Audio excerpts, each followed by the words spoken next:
Anybody ever ran track before? Anybody ever ran track in high school? One, two people, right? Well, anybody ever played sports? Football, basketball, volleyball, all that stuff, right? What's up, big brother? All right. Y'all know that when that clock is ticking, you know, you look at, if you got the ball in your hands and that clock is ticking, it's like, oh man, I gotta do something with this ball. I can't just sit here and get caught dribbling. I gotta shoot it. I need to do something quick because time is ticking. That's how life feels once you are connected with your mission and with your purpose. It feels like I need to be doing something. The next question is, what should I be doing? Right? So this is all like a puzzle. Life is really like a puzzle, like a game to figure it out. I didn't put myself here. We all agree on that. I won't be here forever. We all agree on that. Time is ticking, and I have something I'm supposed to be doing. Now I need to figure out what it is. Well, then that's where I ask myself, well, who did put me here? If I did. And that's where I know I wasn't created by some Big Bang Theory, by two rocks, you know, running into one another and exploding, and then all of a sudden we were made. I know that God put us here. Mm-hmm. So since God put us here, you know, God is love. You feel me? And since God is love, anything God put here, he would have put it here to spread love. You know? So the reason why we're given talents and passions and things that we're good at is because when we do what we were put here to do well, we're actually spreading love through the gifts that he blessed us with. So then that's when it's like, yo, I don't even have to go too far outside of myself. I can actually do something God put inside of me that I'm already good at. And if I do it and if I glorify him, I'm doing what I'm supposed to do while I'm down here. And I'm going to make money and I'm going to be successful. And I know this because literally the man y'all are looking at, I didn't compromise to get where I'm at. Right. I never sold out, y'all. I promise I never sold out. From the second I started rapping as a college student, I started rapping because 4 things. 1, I was the man in high school in basketball. I was the man. For real, I was nice.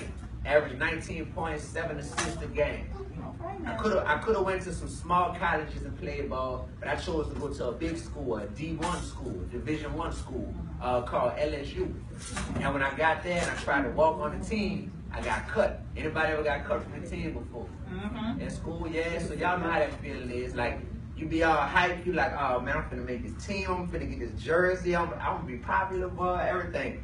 Now I got cut. So my identity was built on being like a real awesome basketball player. Once I got cut, I kind of felt out of place. I kind of felt empty, you know.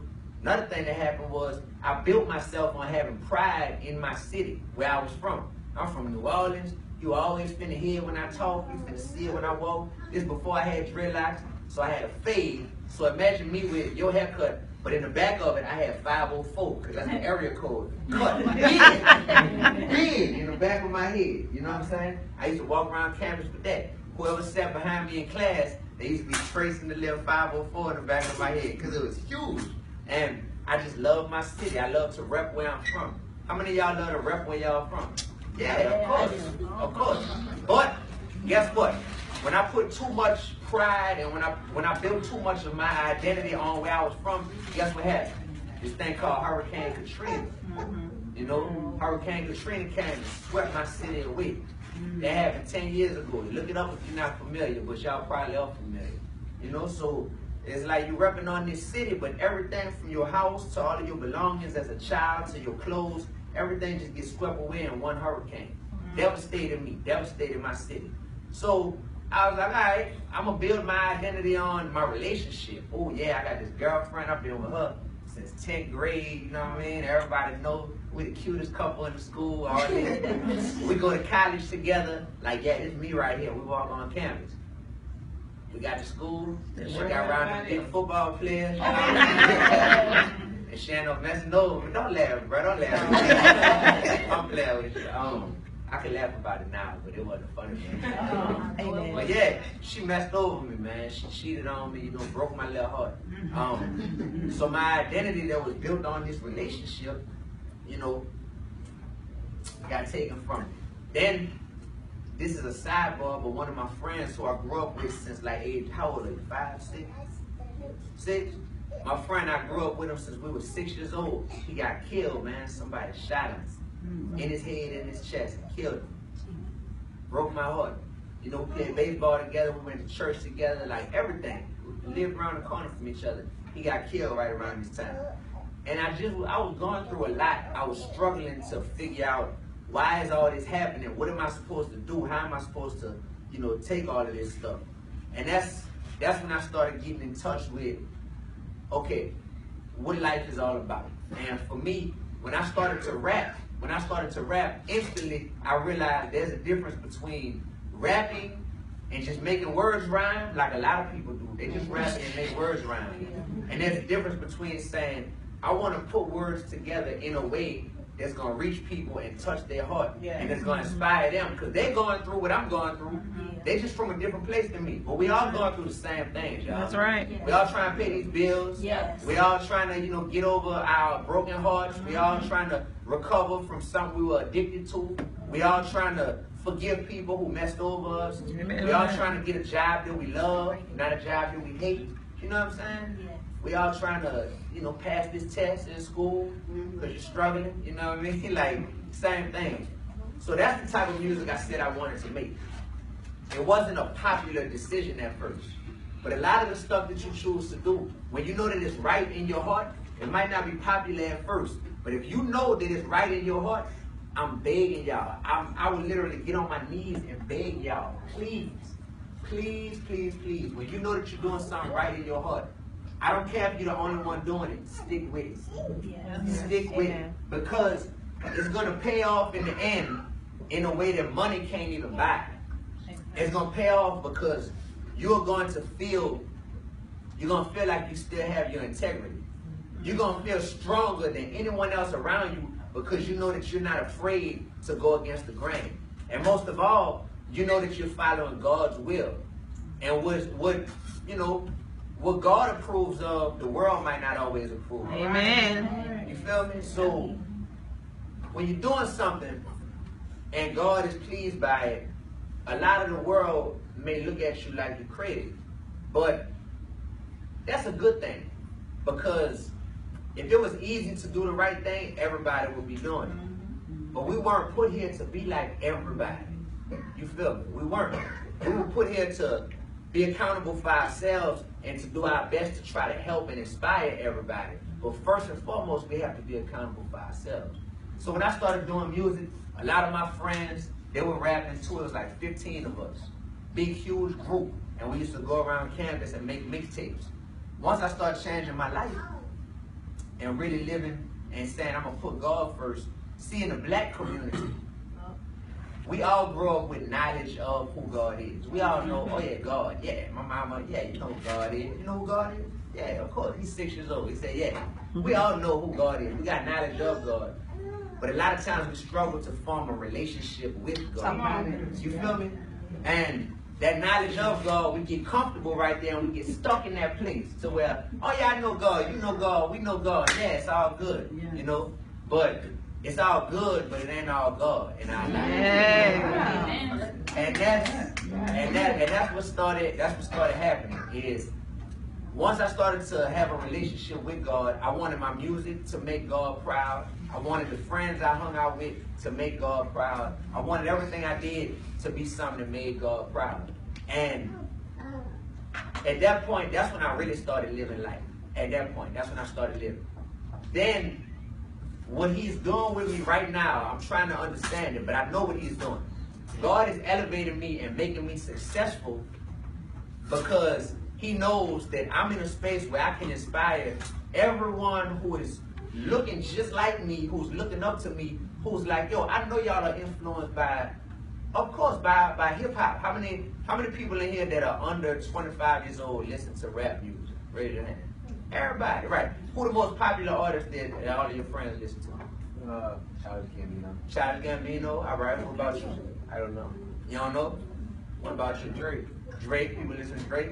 Y'all ever heard of Future? Yeah, people listen. All right. All of this stuff. The first thing that stands out when you look at those people is they look like you at first. You look at them and you're like, okay, cool. He look like somebody that'll hang with us. He dressed like somebody that'll hang with us. All that makes sense. Then once they look like you, you start to say, let me hear what he's talking about.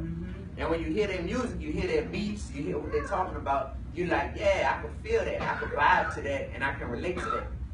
I'm the same way. You look at Dee-1, you listen to Dee-1, it's like, oh, he's one of us. But when you really listen to Dee-1, it's like, yo, he's trying to pull me in a direction that's different from where a lot of other people are trying to pull me, you know? And that's the reason why I know I'm being successful right now. A lot of people don't do the right thing because they think, if I rap, and if I don't talk about turning up, and if I don't talk about getting drunk and getting high and selling drugs and, you know, shooting people, nobody gonna want to listen to my music. Well, they listen to my music. Sure do. I'm talking about none of that, you know what I mean? A lot of people say, man, but I'm trying to make money though, man. My mama still live in the hood, man. I don't even have a car, man. Like, you know, I'm not gonna be able to make money if I do it like that, you know? And I'm sitting here telling y'all, like, I'm making money, you know? Like, really. I'm doing it the right way though. A lot of people say, yo, staying in school, I don't really hear a lot of rappers, or I don't see a lot of people glorifying going to school and all that. I graduated from college. All right. With a 3.6. Yeah, I'm proud of that. You know what I mean? Definitely. And a lot of people say, well, when I do start making money, you know why? You know what? I can't wait to start making money. You know why? Because when I make money, I can do like all the people who I look up to do. What do people who we look up to when we listen to music a lot of times, what do they show us? How do they spend their money? What type of stuff they like to buy? Let me know. Just name some stuff. Cars. What kind of cars people be talking about they be pushing and they drive? As soon as they get some money, what kind of car? Maybach. A Maybach, all right. What other kind of car? Lambo. What kind? Bugatti, Bentley, all that. All that. That's what we hear. That's the names we hear. Yeah. Now, how many of y'all ever saw somebody in Portsmouth drive around in a Bugatti? Exactly. It's stuff that's like, it's out of it, it's not even realistic, you know? But we sitting here like, well, I heard this rapper talking about it. Let's see. Future got a song, I woke up in a new Bugatti, you know? Birdman, he drive a Bugatti. Lil Wayne, he drive a Bugatti. So I guess, yeah, that's what I want when I start making money. We hear this stuff and we blindly start to pursue these things that we don't even need a lot of times. Then we hear that people say, okay, you start making money, you gotta wear these certain brand names of clothes. Like you gotta wear some Louis Vuitton. You know what I mean? You gotta wear Gucci, Prada. I mean, what you mean? Versace? You got to. Red bottoms, all that. I like that shirt you got on. I like that Mission Vision shirt here. Right. So, with all that being said, once I got some money, and once I started making money, I said, oh, before I even started doing that, I want y'all to know, this is another thing that we struggle with a lot of times. We get sold this dream that the only things you can do to really be considered successful are either play sports or be in entertainment. That means if you're a girl, you gotta be a model. Girl, you look good, girl.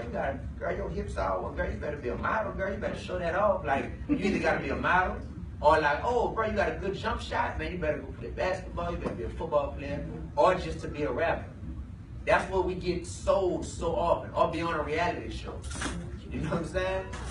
With all that being said, when I first graduated from college, y'all, I was a middle school math teacher. Yeah, for those who don't know, I was a whole math teacher. It wasn't no dressing like this. It wasn't I was shirt, tie, church pants, like we call them, you know, some dress shoes every day. I was Mr. Augustine. And that was important to me because when I would stand in front of my classroom every day, I didn't even tell them that I rapped on the side as a hobby. Because I wanted everyone to look at me and say, that is a young black man who looks just like me, who graduated college, and now he's in this classroom teaching us math every day. Yeah. The fact that I see him doing it, I know I can see myself maybe doing that one day. I see a lot of him in me. I just wanted that to exist, you know? And it can exist. We don't have to see ourselves in this narrow box, like I'm not successful if I'm not a rapper or a model or something like that. You know, that's just real talk. Nobody in my family is a millionaire, including me. I'm not no millionaire. Nobody. But my daddy, my grandfather, these are people who have lived a life where they just good old-fashioned blue-collar workers. My dad ain't even go to college. He's a welder. You feel me? But he takes care of his kids. He makes sure that food was always on the table for us. And my daddy, through the way he loved my mama, I automatically knew how I'm supposed to treat a woman because I saw my daddy do it with my mama each and every day. That's more valuable than people who are like, well, man, my daddy is a millionaire, but I haven't learned anything from him except how to spend buku money. You know what I mean? So we have to think about what we view as being successful nowadays. Making all this money is like, what's it for? It's like, really, what's it for? So for me, after I taught for a couple of years, I chose to be a rapper. I wanted to be a rapper full time. Why? Because the students I taught, I was like, dang, they like me and they look up to me and I'm cool. But man, their favorite rappers, oh, they are so influenced by them. They want their haircut like them. They all want a Boosie fade like Lil Boosie. They growing dreads like Lil Wayne. They getting tattoos on them, same tattoos their favorite rappers got. You know, they calling themselves all kind of nicknames that rappers call to women and all this type of stuff. I said, I need them to see an example of a rapper who is still successful, but who doesn't have to do any of that stuff. They see rappers, all rappers drive the same kind of cars. If you made it, you gotta drive a Bugatti, a Bentley, what y'all said, a Benz, a Maybach, all that stuff. I said, man, when I was a teacher, shoot, teachers don't make a crazy amount of money. I was driving a 1998 Honda Accord. Yeah, that's what I was driving. And the kids, they used to make fun of my car. I used to pull up every day, and they used to be like, look at this understand car, you know. But they, they just like to clown with you. That's all that was. So once I stopped teaching, I started rapping. I had to work hard, and I'm still working hard to this day. Busting my butt, y'all. I'm talking about working so many hours, grinding, making sure that I don't compromise, that I don't water down, the light that I know God has provided me with. Like, I stand out for a reason. So what I look like trying to dim that light that's a God-given light. Yeah. Same thing with you. You stand out for a reason. People should be able to tell, like, man, you different. Don't dim that down. With that being said, I didn't want to conform. Now, if I have the money to buy something and I want it, cool.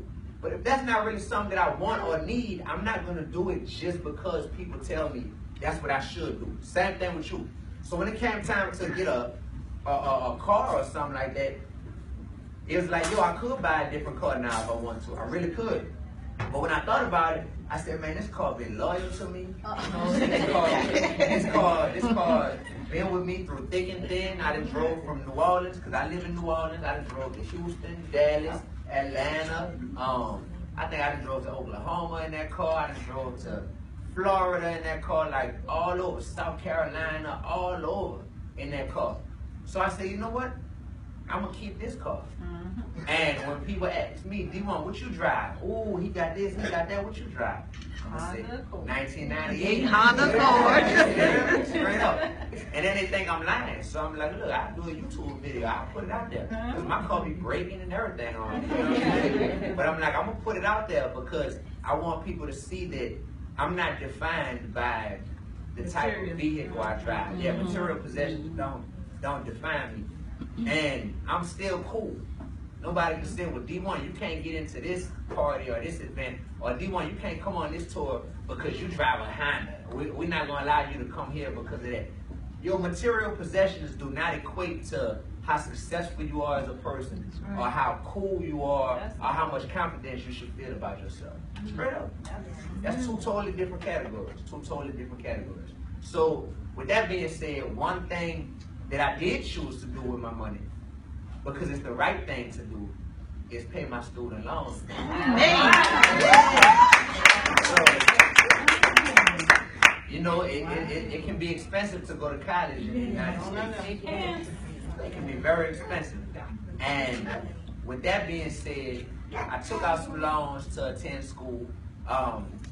When I finished school, I wasn't making quite enough to pay them back as a teacher. So I was making the minimum payments every month. Whatever the minimum was, I was like, yeah, I'm going to pay that number. it got to a point where once I quit teaching and I started rapping full time, some months I wasn't making any money, to be honest with you. I was living off of my savings from being a teacher, and I couldn't pay. You know, there's a lot of times I couldn't pay on the loans.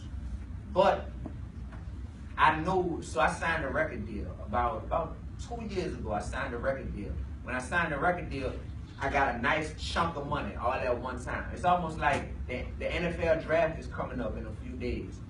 When you get drafted and you sign that contract, you're going to get a big chunk of money all at once in advance, right? So last week, you was trying to borrow $5 to go to Wendy's, but this week, you like, man, I got a lot more than $5. I can treat everybody. And when that happened with me, when I signed the record deal, I could have went out and said, what kind of car am I going to buy? I got to get rid of this whole thing. And, you know, nah, I said, I want to pay these student loans off. And I took a chunk of my money, paid all my loans off all at one time. And then I made a song about it called Sally Baby!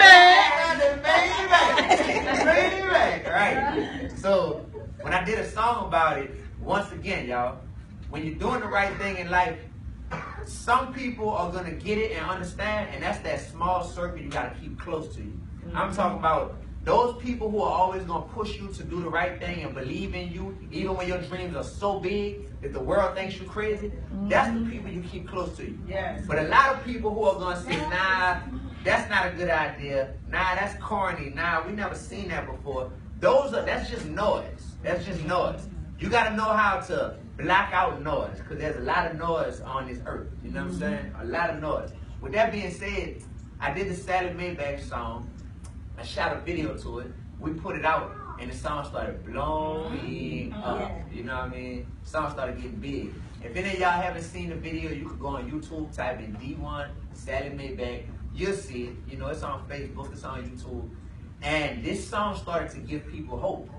People who were struggling with their student loans and who were like, man, I don't even hear people talk about this. All these artists want to talk about all this other stuff, but they're not talking about what I'm really going through, which is every month when I get that phone call from them different numbers, you know what I mean?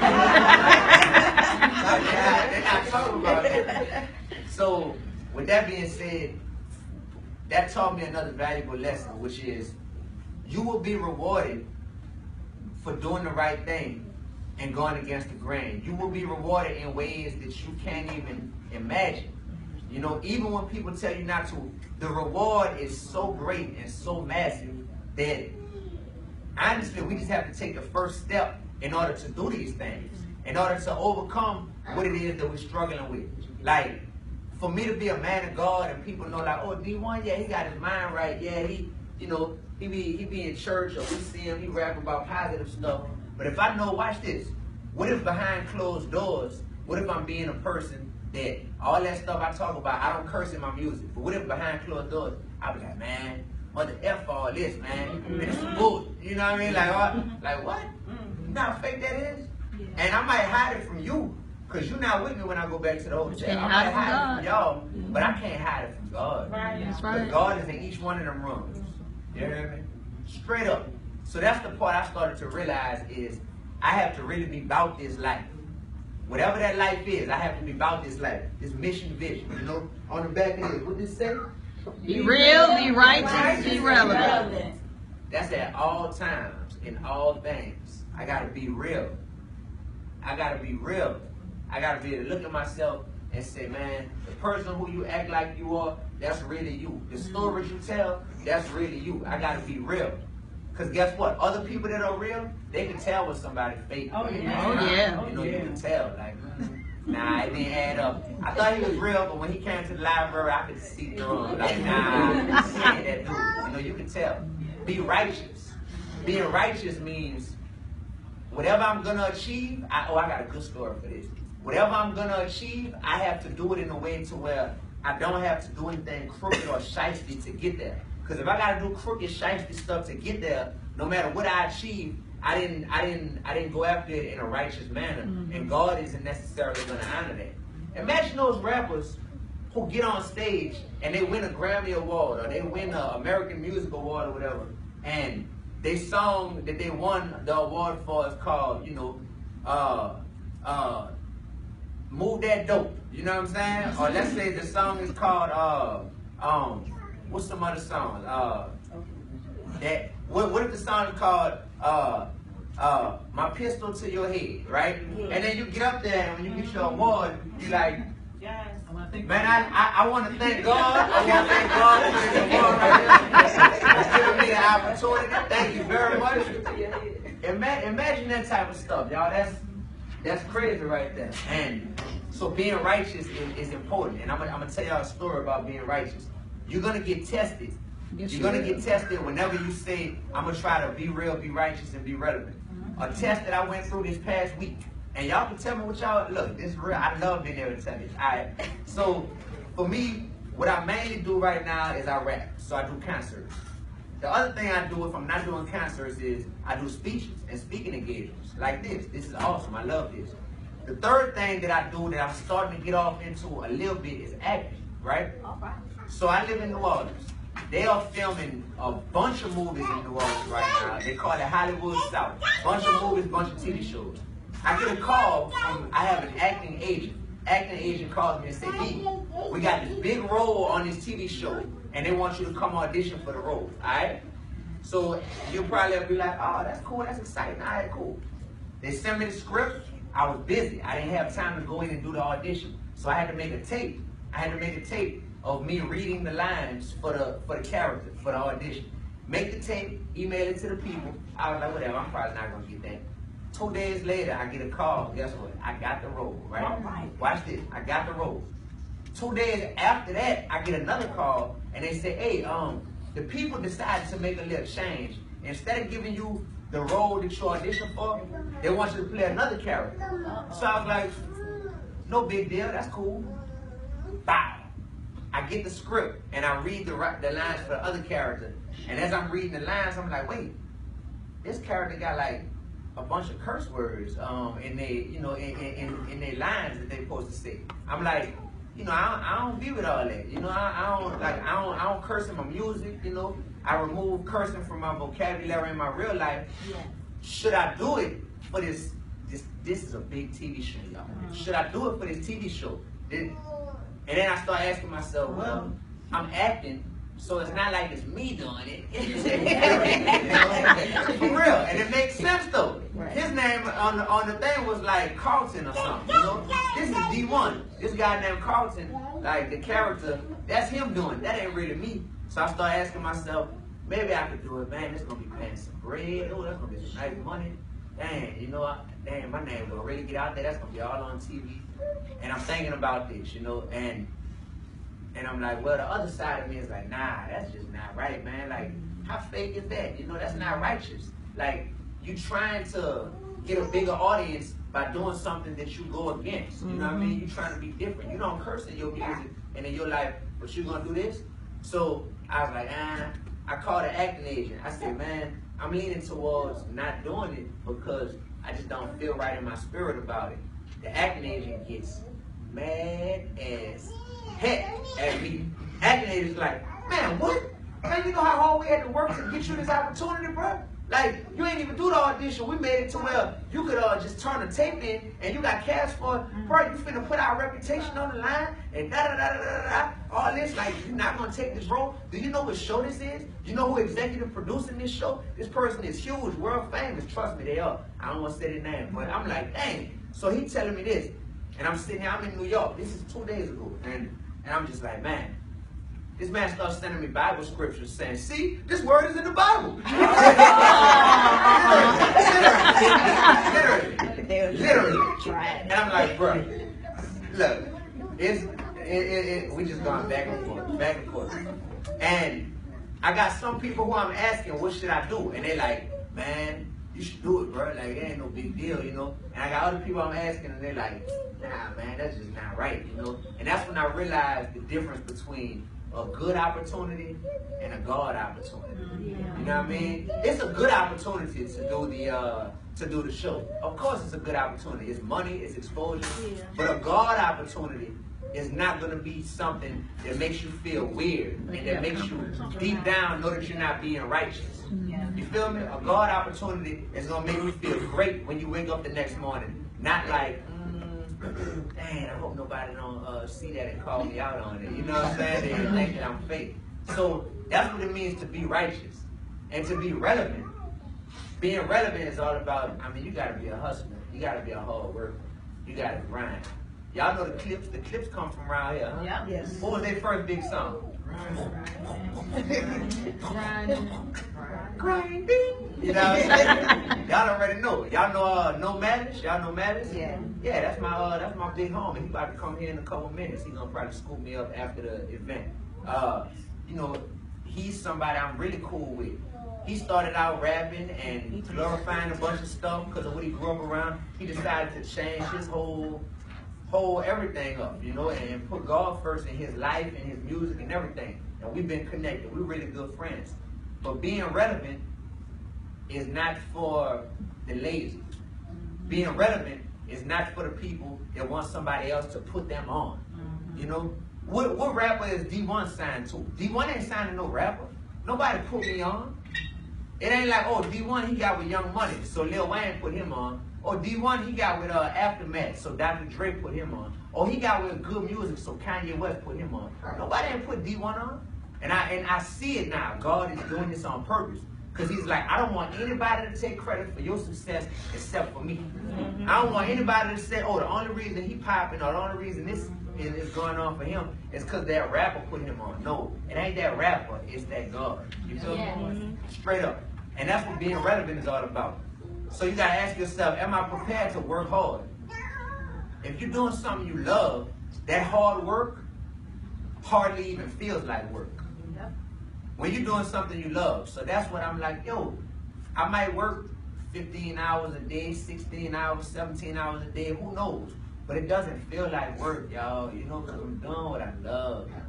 I'm making words rhyme, and I'm saying it in a cool way that's inspiring and uplifting and motivating people. I'm telling my life story. You know, I'm getting out here, I'm hugging people, I'm shaking hands, I'm inspiring people. I'm being vulnerable about what I go through, about my insecurities in myself. You know, I'm doing all this. Like, that doesn't feel like work. And I want everyone to be able to experience that. Because it don't matter how much money I make or don't make from it. At the end of the day, I know that I'm fulfilling my God-given purpose. And ain't nothing better. Ain't nothing better. How many people knew Prince was going to die 2 or 3 days ago? Nobody knew that. Better not raise your hand. Right, nobody knew that. You know? Nobody knew it. We don't know when we going to die. Straight up. But you don't live fearing that day when you know you're living with a purpose. You live appreciating every day because you're like, man, it's another day to get it right and to do what I was called to do. Straight up. You look so much like my mother. I keep looking at you out the corner of my eye. You look just like my mom. That's crazy. But literally, y'all, literally, that's what life is about. So when I think about the organization, you know, and I think about the phrase, believe, pray, overcome, that's powerful. That's powerful, because first you have to believe that all this stuff I'm saying is true. Like, I couldn't make this up. I have no reason to make this up, you know? So believe, if you don't believe anything, believe what I'm telling you right now. I'm a regular dude. We can sit here and talk, and I keep looking at y'all because y'all just remind me of me. You know, I keep looking at these 3 young men. Y'all remind me of me, straight up. There's nothing y'all going through that I haven't been through. There's nothing, you know, that anyone in this room is going through that someone else can't relate to. But you have to believe that there's a way out from that dark place. You have to believe that there's something greater that we were all meant for. And after believing, you have to really understand the power of praying. Sometimes we get so busy in life that we don't think praying is. That's why I respect a lot of women, because it's the women in my life and in my family that always stress praying. And I was like, I can see my grandma praying or praying over the phone for me. And you know, like, it's something about women who, y'all just seem to embrace the power of prayer in a way that, you know, men sometimes we be like, yeah, I'll be praying, yeah. or whatever, you heard that. But now we need to really embrace the power that comes along with praying and putting it out there. Because, you know, if you speak it, sometimes you can speak it to existence. Yeah, that's right. Just because of the power of the tongue. So that's why I'm careful about the words I put out there, even in my music. The power of the tongue is something serious. You know? And then finally overcoming. To overcome. There's nothing greater in life than feeling like you conquered some demon or you conquered that Goliath. You feel me? In the Bible, David conquered Goliath. No, they thought no one could defeat Goliath. And David came along, he was a young boy. He was like, man, what him? That big giant right there? Oh, I got something for him. Let me fight him. Nobody else in this army wants to. Everyone is scared and intimidated by him. I got him. The only reason why he was so confident is because he knew God had his back. That's what makes me so confident.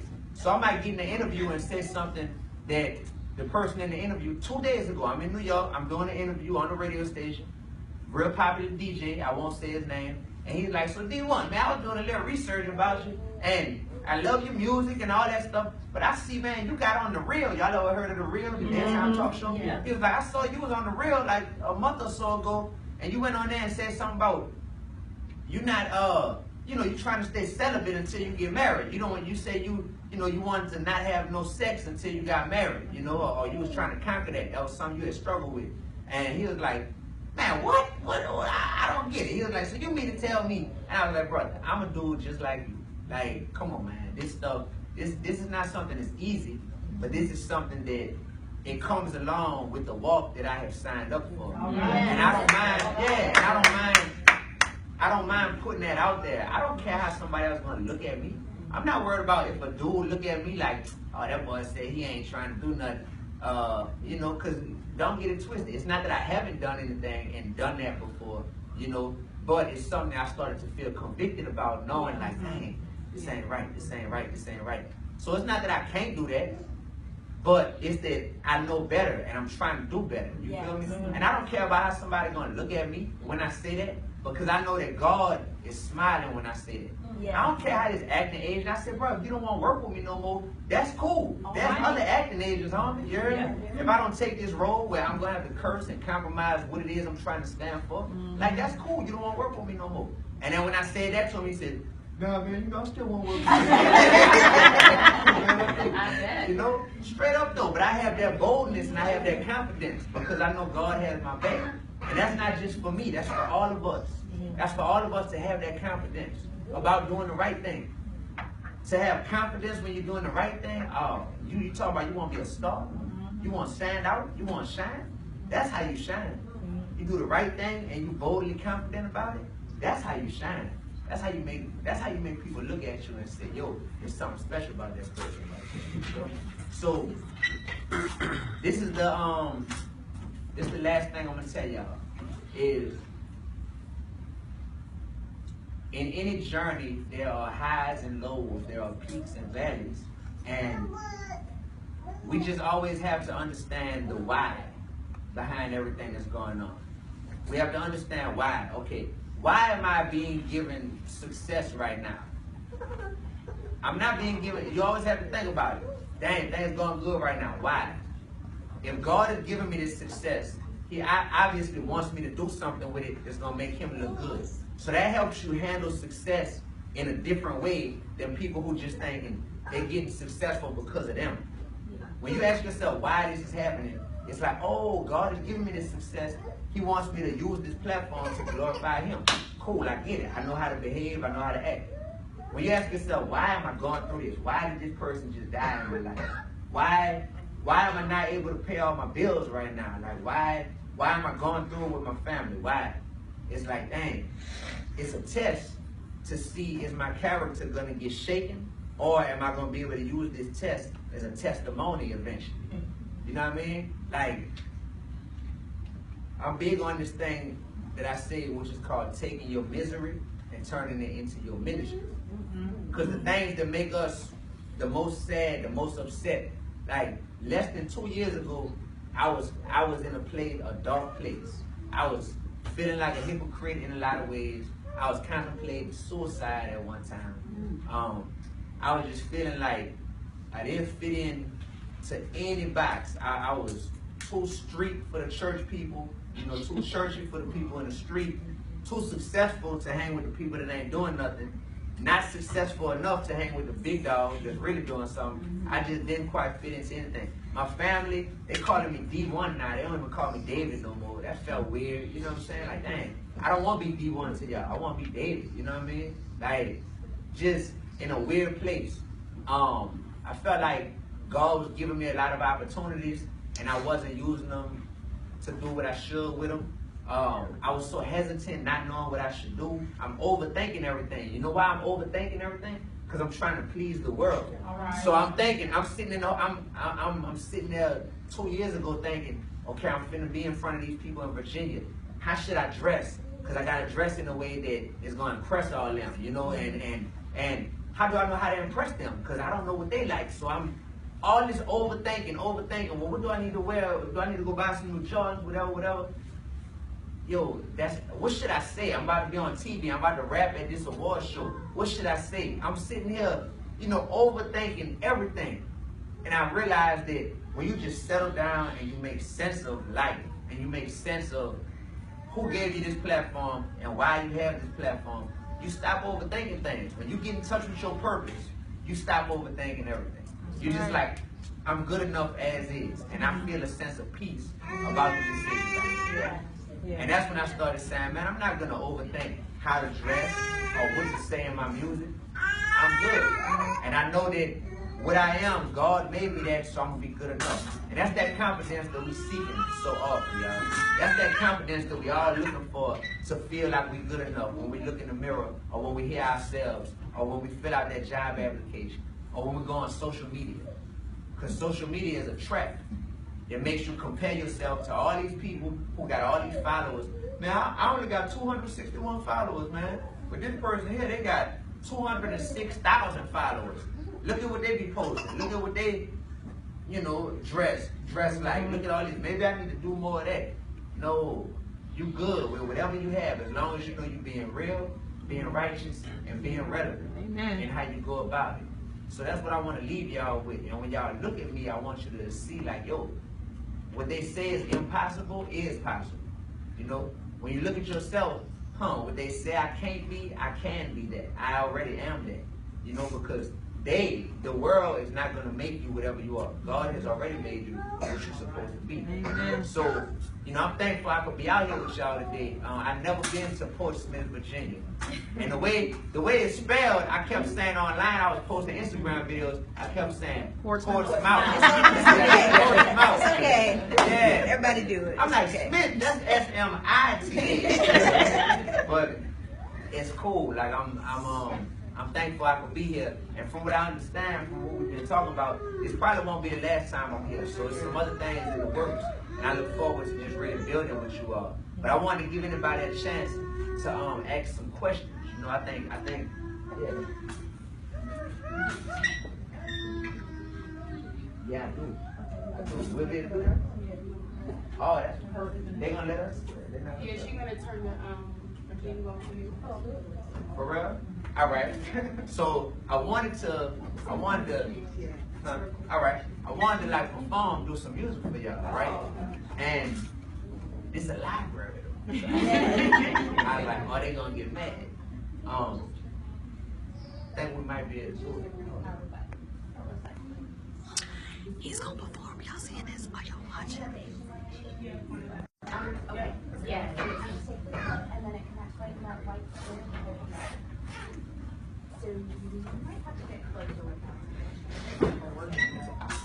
Oh, What? Oh, it's not gonna work. Well, I have mine. Wait. Yeah, hold it. For that. Huh? Oh, all right. Do you have Never mind. Yeah. Oh, y'all gotta get a whole answer out. Anybody got a question? Type it in. I can ask it. So I wrote a book. It's called Life and Lyrics. There's a short story in the book about Sally Mae. I should send it to you. Did you mail it? Yeah. Yep, sent to you. I haven't been home That's for a cool. minute. They That's told me cool. that I got that. Yep. I wanted to know if you would sign one for me. Of course I could. Yeah. You got it with you? Yeah. Yeah. That's You can do it later. easy. Thank you for sending that. They sure told me. So you must have wrote that book like recently. I've been following you since 09. Really? So, yeah. That's love. Dang, that's love. Who's next? Yes, ma'am. I don't have a question, I just have a statement that, and I told you this because I saw you back in the Joy Fest and, King's Dominion. And, that's hence the shirt. Yep.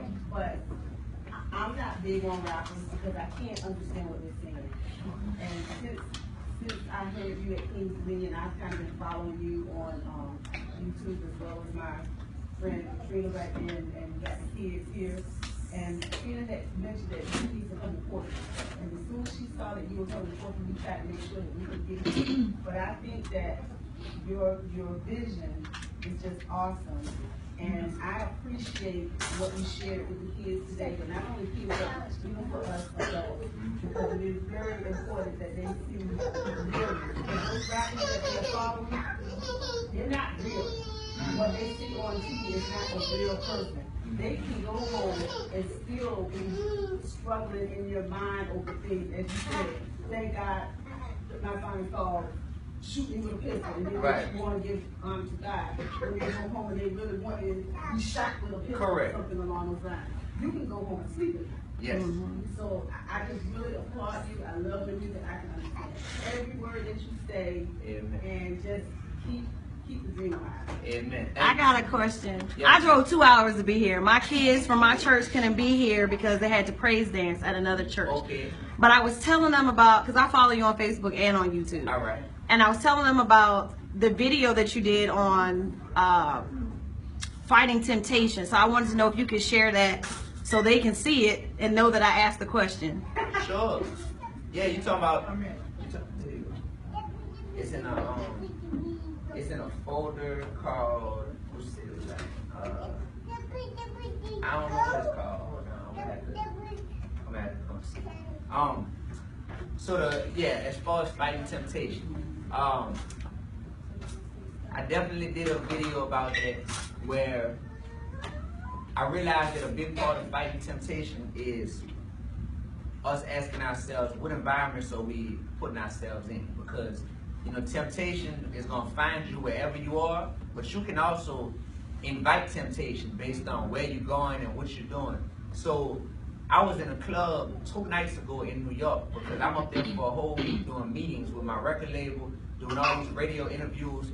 And after one of the radio interviews, a bunch of the DJs were like, hey, we're going over to this club, come through with us. I know I don't drink, I know I don't smoke, I know I don't pop pills, all that type of stuff. So, but I go to the club where that's what is a lot of what's going on. And I'm sitting there and I'm like, this is really, like I feel like I'm above this at this point. I'm looking at people, I'm looking at girls and what they're doing to get in the VIP section, and they acting wild to get in the VIP section. And I'm like, yeah, that's not for me. But if I continue to expose myself to those type of environments, after a while, I'm gonna become desensitized to this stuff, and I'm gonna start being like, yeah, that's not that bad. So I have to constantly remind myself that to avoid temptation, I have to monitor who I'm hanging with, where I'm going, what I'm watching online. That's why on Instagram, I might follow somebody, but I tell people, really, I try to stay off of social media unless I'm posting something. Because a lot of times, and I feel so bad for the youngsters in here, you don't even have to be looking for something bad. You can literally just go on the search page to type in your friend's name, and what you're gonna see that pops up on there is stuff that your tender eyes shouldn't even be exposed to. So, in terms of, it says it in the Bible that God will always give you an opportunity to flee from temptation and an escape route too. So we have to be sensitive to when we feel tempted. There's always a way that we can get out of that. You know what I'm saying? And I think that temptation is something that we have to learn to look at it as a challenge, because we will never not be tempted, but we have to learn to try to look at each one as a battle, and our goal is to win each battle with temptation, and that's something that it doesn't stop no matter how old you get. I think my grandpa probably still gets tempted. He's 86. I don't know what he gets tempted to do. Probably either eat some bluebell ice cream at night or just chill. But yeah, temptation is something.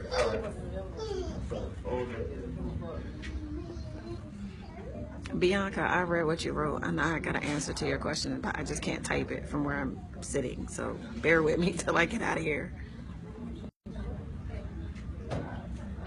Oh, that is.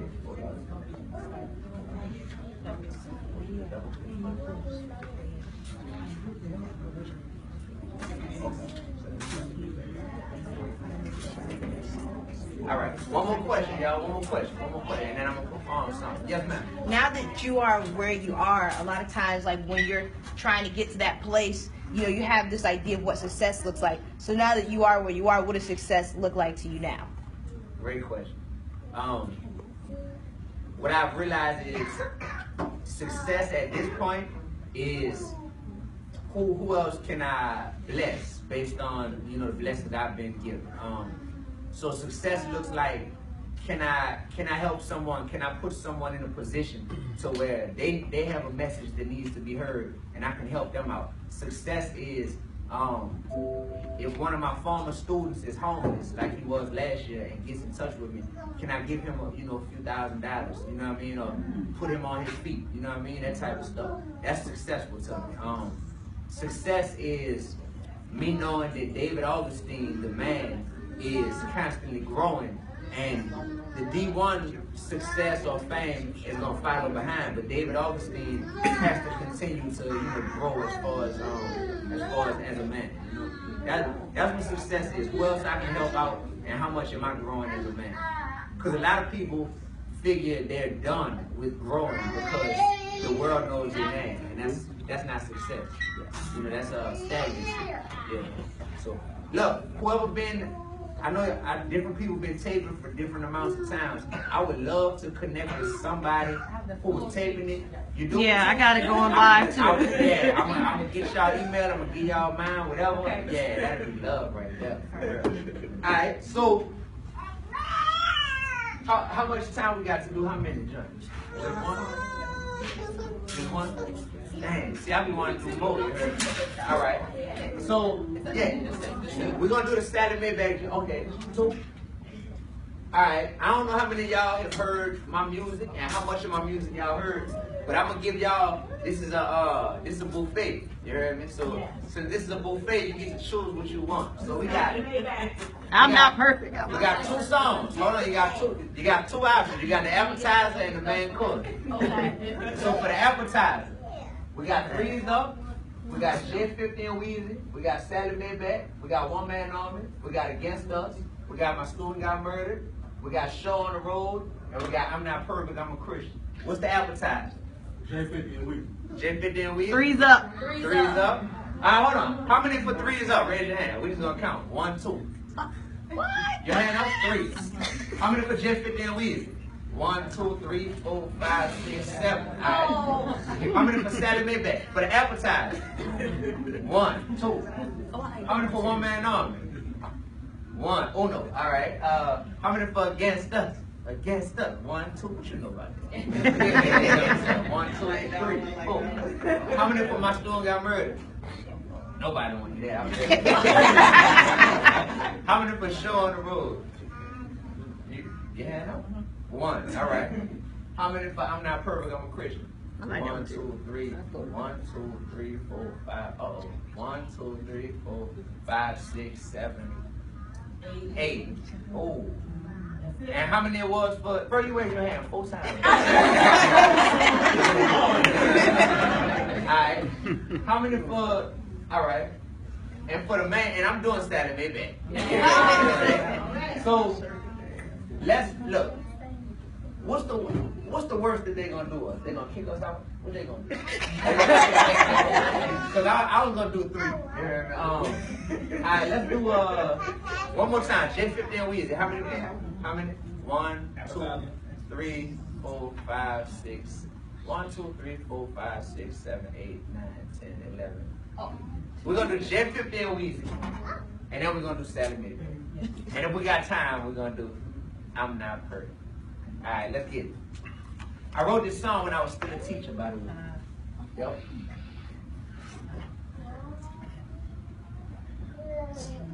I never did a performance without a microphone. It's crazy. So I had a dream, right? that I walked into this office building and I saw 3 people sitting at a round table. Let me tell y'all who I saw. I saw Jay-Z, right?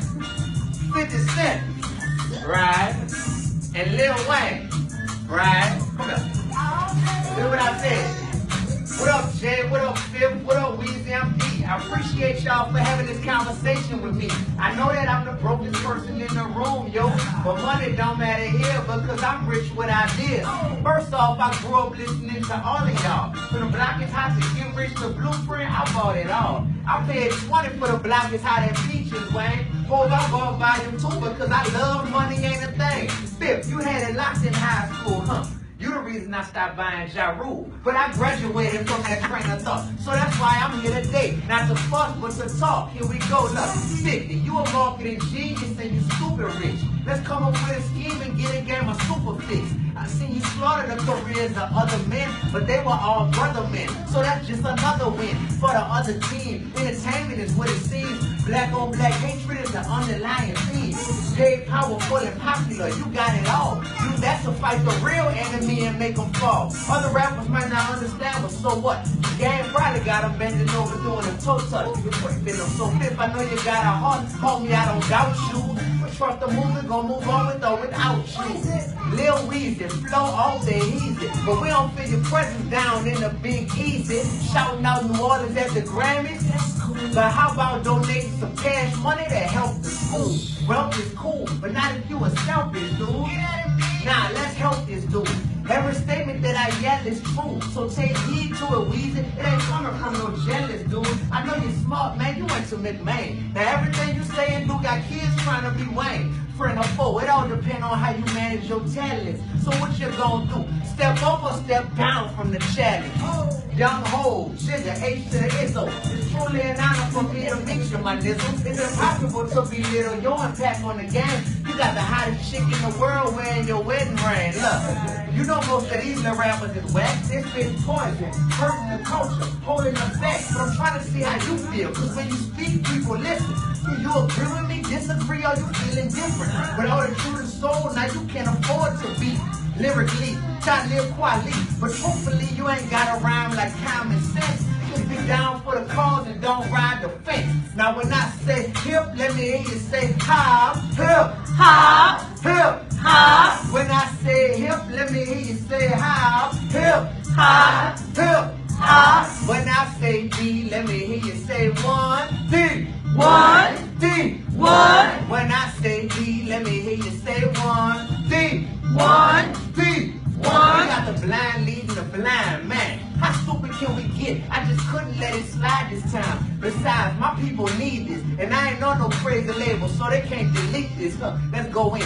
Every rapper needs to lose their deals and earn them back. Most of them didn't let this industry take them and turn them whack. I be speaking from the soul so they feel your boy. I want your ear and your heart like a million, boy. Stop snitching. That's the dumbest thing I ever heard of. That's why nobody spoke up when my dog got murdered. Hold on, cut it off.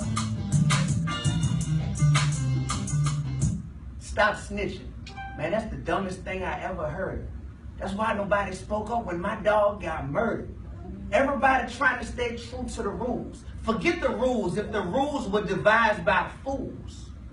Most rappers are puppets that can't be avoided. Being used for their stupidity, they're getting exploited by a man with a different color skin. But homie, we grown men, so that's why I blame us and them. Look, me and you, we're David. The industry's Goliath. I'm here to fight it. And all that trash, I don't buy it. When I was lost, I used to look up to these cats. Now I pray for these cats. How you love that? A young, dumb, desperate, money-hungry rapper. First the label sees him, then they go in for the capture. Precisely what they're after. Another pawn. Talking about the people you killed. Pop, pop, pop, pop. Hold on. They also like it when you talk about your drugs. How much you selling for? 18.5? Oh, that's what's up. I'm trying not to point, but I hope you get the point. These cats ain't running the game right. I'ma get the point. Fight him, battle him, the media stay instigating. To us, it's real beef. To them, it's instant ratings. Then when somebody gets shot, it's such a problem. Look, that same media is now saying we should stop the violence. Ancestors of ours are screaming from the grave. Because physically we free, but we still some mental slaves. Ancestors of ours are screaming from the grave, because physically we free, but we still some mental slaves. Thank you.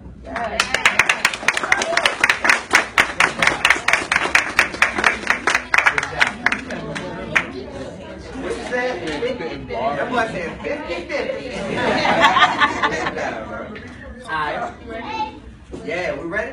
So now we're gonna do this song called Sally Made Back. Now, for this one, this one of my newest songs I put out. Make sure y'all go watch the video on YouTube, Dee-1 Sally Made Back. Make sure y'all follow me if y'all on Instagram, Snapchat. You gotta stay connected at Dee-1 Music, D-E-E, the number 1 music.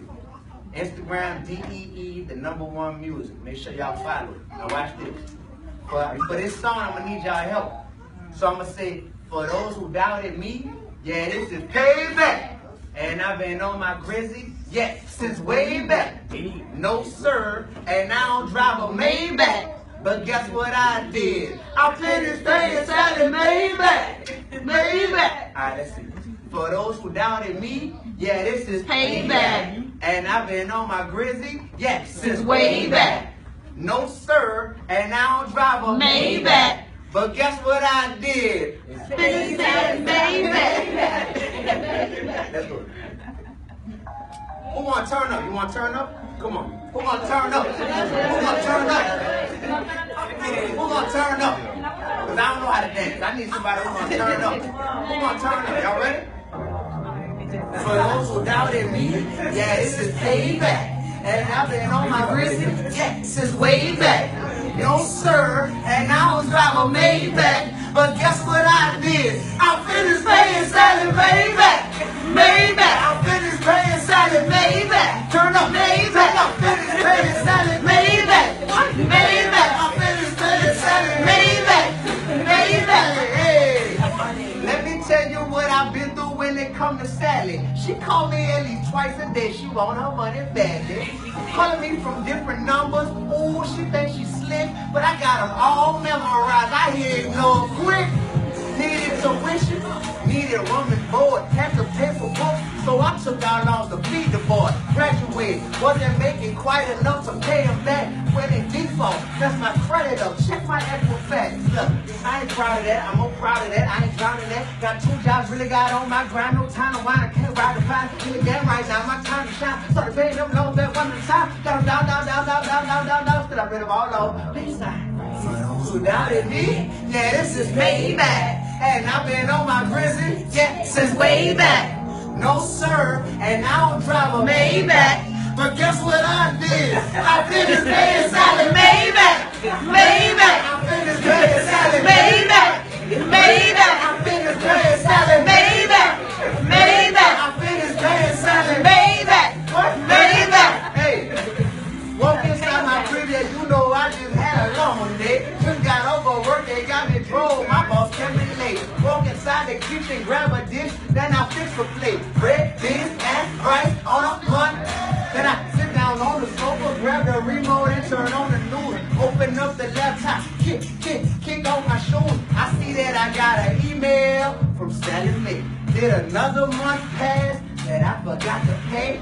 Oh no, hope this email ain't wrong. It say congratulations on paying back the student loans. I took a screenshot, boy, I had to save that. Then I hear my dog like, I finished paying Sally Maybach.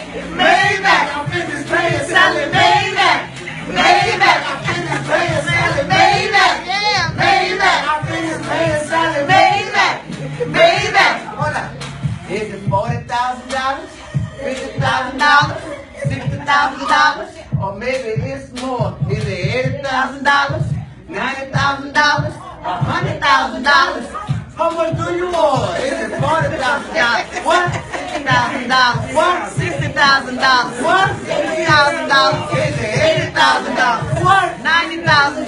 What? $100,000? Hey, how much everybody say? For those who doubted me, yeah, this is payback. And I've been on my grizzly, yeah, since way back.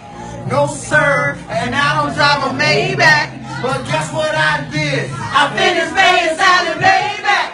Maybach, I finished paying Sally Maybach. Maybach, I finished paying Sally Maybach. Maybach,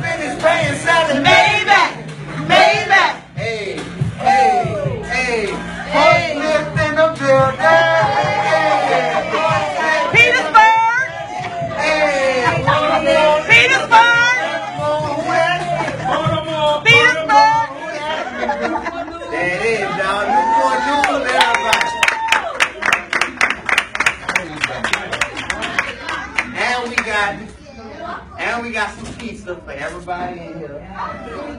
And